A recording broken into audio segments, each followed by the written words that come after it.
Hey everyone, welcome back to my channel. Today I want to talk about the new movie, Joker, Folie, Deux. If you end up enjoying this video, please consider liking and subscribing. That way I don't have to put on clown makeup and sing for you. The synopsis is as follows. Struggling with his dual identity, failed comedian Arthur Fleck meets the love of his life, Harley Quinn, while incarcerated at Arkham State Hospital. So without further ado, let's get into the 6 things that make a movie great. 1. The plot. At this point, Arthur's been in prison for 2 years, but the legal defense that's working with him is trying to give him the insanity plea on that he has 2 different personalities, and that the person that killed 5 people, secretly 6, was not Arthur Fleck, but the crazy Joker. Most of this film is just watching Arthur Fleck being miserable, tortured, and made fun of in prison. It has the same dark, grim tone as the first one, with one exception. This movie is a musical. And I knew that going into it, I just didn't know how it was going to impact the film, but let me tell you how it does. You have some very good moments in the story where it builds up to a moment and you're like ready for something to happen, and then there's a song that comes on, and it takes you right out of the mood of the film and out of the importance of the moment. I don't know how the director thought it was a good decision to go from the success of the first film to making the second one a musical, because not only would it make it hard to watch those films in succession and have them make sense, but it was a complete miss for this film. Because basically it's just they're in prison for all this time and they're singing for a lot of the film, then there's the courtroom scene at the end, and then a twist at the very end of the film. And it just was long, dull, and boring.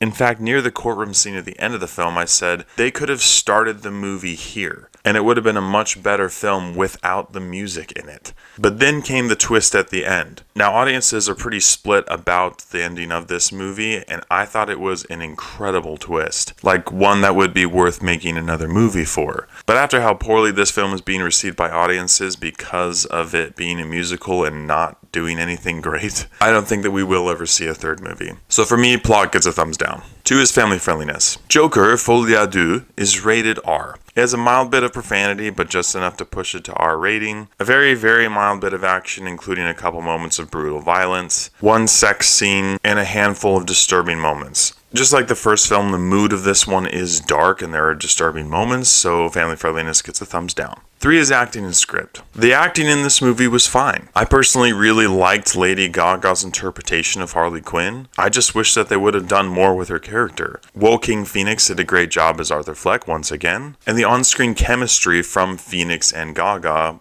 was there. Everyone else in the film gave great performances as well, but then there came the script. Like I said, so many of the moments in this film build up extremely well, and then you just get a song that takes you right out of it. And that's my main problem with movies being musicals, is if they don't use those musical moments to build character or tell a story that you're wanting to tell, it does nothing for the film but distract, and that's what it did for this one. In fact, there came a moment near the end of the film where Fleck was talking to Harley Quinn, and he says, "Please just talk to me, stop singing." And I felt like a collective sigh from the audience, because that's what we were all feeling the entire time. So for me, acting and script get a 50-50. 4 is character development. Another area of the film that suffered because of it being a musical was character development. Like I said, they had the opportunity to build character for Harley Quinn and build that relationship between the Joker and Harley Quinn, but because everything was a musical, there was no development there for Quinn's character. Sure, you find out you can't trust her, but other than that, there's absolutely no depth. And typically in sequels, you want to see the main character go through different changes in their character as well, and that just wasn't there for the Joker. He's the same character he was in the first film, and there's no crescendo that goes into a climax where he eclipses who he was before and steps into a new dimension of his character. That never happens. And so character development in this movie ends up being a whole lot of nothing. So for me, character development gets a thumbs down. 5 is visuals and CGI. Visually, this movie was very well produced. There was nothing in it that pulled me out of the film. All of the shots looked great.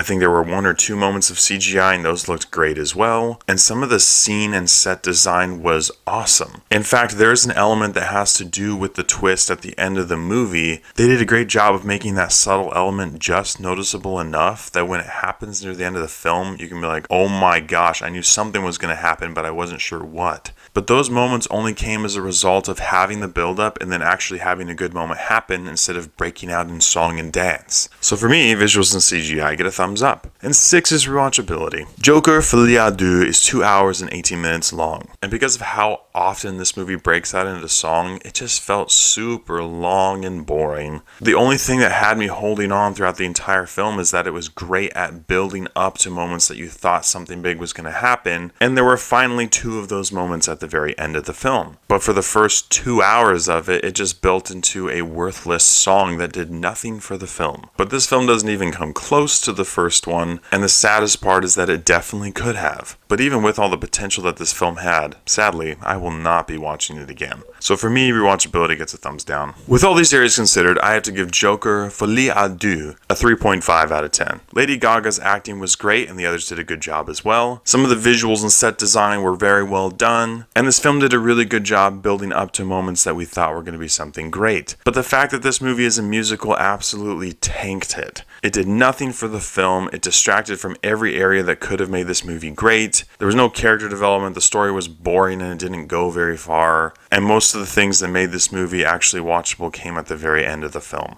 I was really hoping that this movie would find a way to be as good as the first one, but it definitely shot itself in the foot with the creative decision to be a musical. So with all that in mind, even if you enjoyed the first Joker movie, I do not think that Joker Folie à Deux is worth going to see in theaters. And I just think you'll walk away from the film being disappointed and slightly poorer. Thank you so much for watching. If you've seen Joker Folie à Deux, please let me know what you thought about it in the comments below. As always, I appreciate your love and support, and I'll catch you guys and gals in the next one.